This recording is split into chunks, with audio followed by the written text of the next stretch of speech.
नमस्कार। आज हम राशि चक्र की छठी राशि कन्या के बारे में विस्तार से जानेंगे। ये जो भी जानकारी हम साझा करेंगे वो डॉक्टर गौरव भास्कर के अध्ययन पर आधारित हैं, जिन्होंने ज्योतिष में एमए किया है। तो चलिए कन्या राशि की दुनिया में गहराई से उतरते हैं। वैदिक ज्योतिष में कन्या को कन्या राशि कहते हैं और ये सिर्फ एक नाम का अनुवाद नहीं है। इस शब्द में ही इस राशि का पूरा सार छिपा है। बुद्धि, विश्लेषण और विचारों की शुद्धता। और यही वो बुनियाद है जहां से हम कन्या राशि को समझना शुरू करेंगे। आज की हमारी चर्चा में हम देखेंगे कि कन्या राशि का मूल स्वभाव क्या है, वो किन तत्वों से बनी है, उनका व्यक्तित्व कैसा होता है, असल दुनिया में उनकी क्या भूमिका है और अंत में उनके लिए आध्यात्मिक विकास का रास्ता क्या है। तो चलिए शुरू करते हैं। तो सबसे पहले मिलते हैं कन्या राशि से। इन्हें राशि चक्र का एनालिस्ट या सुधारक भी कहा जा सकता है। मतलब ये वो लोग हैं जो दूसरों के शुरू किए हुए काम को लेते हैं और उसे बेहतर और ज्यादा बेहतर बनाते हैं। ये दुनिया में व्यवस्था और अनुशासन लाने का काम करते हैं। अच्छा, अब सवाल ये उठता है कि कन्या राशि असल में बनती कैसे है। आइए इस राशि को इसके मूल तत्वों में तोड़कर देखते हैं।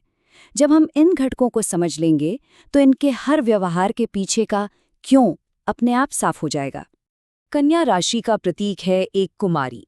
अब इसका मतलब सिर्फ पवित्रता से नहीं है, ये असल में विचारों की स्पष्टता को दर्शाता है, सही और गलत में फर्क करने की गहरी समझ और बहुत सोच समझकर फैसला लेने की ताकत को।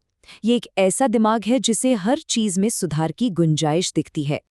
तो कन्या राशि की ये जो कमाल की विश्लेषणात्मक शक्ति है, ये आती कहाँ से है? इसके पीछे है उनका स्वामी ग्रह बुध। बुध ग्रह ही उन्हें तर्क, विश्लेषण, गणना और संवाद का वो अनोखा उपहार देता है जो उन्हें इतना तेज और बुद्धिमान बनाता है। लेकिन कन्या राशि वाले सिर्फ सोचते नहीं रहते, वो करने वाले लोग हैं और इसका पूरा श्रेय जाता है उनके पृथ्वी तत्व को, जो उन्हें जमीन से जोड़कर रखता है। इसी तत्व से उन्हें व्यावहारिकता, यथार्थवाद और वो अनुशासन मिलता है जिससे वो अपने विचारों को असलियत में बदल पाते हैं। कन्या एक द्विस्वभाव राशि है। इसका सीधा सा मतलब ये है कि ये लोग हालात के हिसाब से खुद को बहुत आसानी से ढाल लेते हैं। ये एक पल में गहरी सोच और विश्लेषण में डूबे हो सकते हैं और अगले ही पल किसी काम को पूरी लगन से करने में जुट सकते हैं। सोचना और करना, इन दोनों के बीच का ये संतुलन ही इनकी असली पहचान है। तो जब ये सारे तत्व एक साथ मिलते हैं तो क्या बनता है? बनता है कन्या राशि का व्यक्तित्व। एक ऐसी पर्सनैलिटी जो सटीकता और परफेक्शन की एक महीन डोर पर चलती है। चलिए इसे थोड़ा और करीब से देखते हैं। पता है, कन्या राशि की जो सबसे बड़ी ताकत है, अक्सर वही उनकी कमजोरी भी बन जाती है। जैसे उनकी सटीकता और हर छोटी छोटी बात पर ध्यान देना कभी-कभी जरूरत से ज्यादा आलोचना में बदल जाता है और हर काम को परफेक्ट करने की उनकी इच्छा चिंता और बेचैनी का कारण बन जाती है। और इस पूरी बात का निचोड़ इस एक लाइन में है, वे खुद से और दूसरों से बहुत ज्यादा उम्मीद कर सकते हैं। परफेक्शन की यही लगातार खोज अक्सर उनके तनाव की सबसे बड़ी वजह बन जाती है। तो ये सब बातें असल जिंदगी में कैसी दिखती हैं? चलिए अब ये समझते हैं कि कन्या राशि के ये गुण उनके करियर, रिश्तों और सेहत पर कैसे असर डालते हैं। देखिए, अपने विश्लेषणात्मक दिमाग और हर बारीकी पर ध्यान देने की वजह से कन्या राशि वाले उन क्षेत्रों में कमाल करते हैं जहां सटीकता सबसे जरूरी होती है, जैसे कि चिकित्सा, रिसर्च, अकाउंटिंग और क्वालिटी कंट्रोल।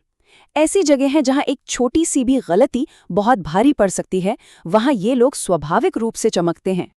सीधी सी बात है, वे वहां चमकते हैं जहां सटीकता मायने रखती है। यही उनकी पेशेवर सफलता का मूल मंत्र है। सटीकता ही उनकी सबसे बड़ी प्रतिभा है। रिश्तों की बात करें तो कन्या राशि वाले बड़े बड़े शब्दों से प्यार नहीं जताते। उनका तरीका ज्यादा व्यवहारिक होता है। वे सेवा और कर्म से अपना स्नेह दिखाते हैं, वफादार रहकर, जिम्मेदार बनकर और हमेशा भरोसेमंद रहकर। हो सकता है वो भावनात्मक रूप से थोड़े रिजर्व लगे, लेकिन उनका समर्थन चट्टान की तरह मजबूत होता है। जहां तक सेहत की बात है, कन्या राशि का सीधा संबंध पाचन तंत्र से होता है। यही वजह है कि तनाव और जरूरत से ज्यादा सोचना सीधा उनके पेट पर असर करता है। उनके लिए एक शांत मन और एक अनुशासित दिनचर्या कोई विकल्प नहीं, बल्कि एक जरूरत है। और आखिर में चलिए कन्या राशि के जीवन के सबसे बड़े उद्देश्य पर एक नज़र डालते हैं।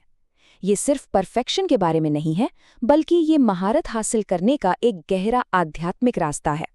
संतुलन पाने के लिए कन्या राशि वालों को एक यात्रा तय करनी होती है। उन्हें परफेक्शन की चाह को छोड़कर चीज़ों को वैसे ही स्वीकार करना सीखना होता है। आलोचना की जगह करुणा को चुनना होता है और हर चीज़ को नियंत्रित करने की आदत छोड़कर जीवन के प्रवाह पर भरोसा करना होता है। और उनका अंतिम लक्ष्य इस एक वाक्य में छिपा है, सच्ची शुद्धता संतुलन में निहित है। ये इस बात को समझने जैसा है कि असली ज्ञान परफेक्शन में नहीं, बल्कि सेवा, अनुशासन और आत्मस्वीकृति के सामंजस्य में मिलता है। तो ये पूरी चर्चा हमें एक आखिरी सवाल पर ले आती है, जो सिर्फ कन्या राशि वालों के लिए नहीं, हम सभी के लिए है। इस उथल-पुथल भरी दुनिया में क्या परफेक्शन वाकई हमारा लक्ष्य है, या फिर ये हमारे रास्ते की सबसे बड़ी बाधा है? इस पर जरूर सोचिएगा।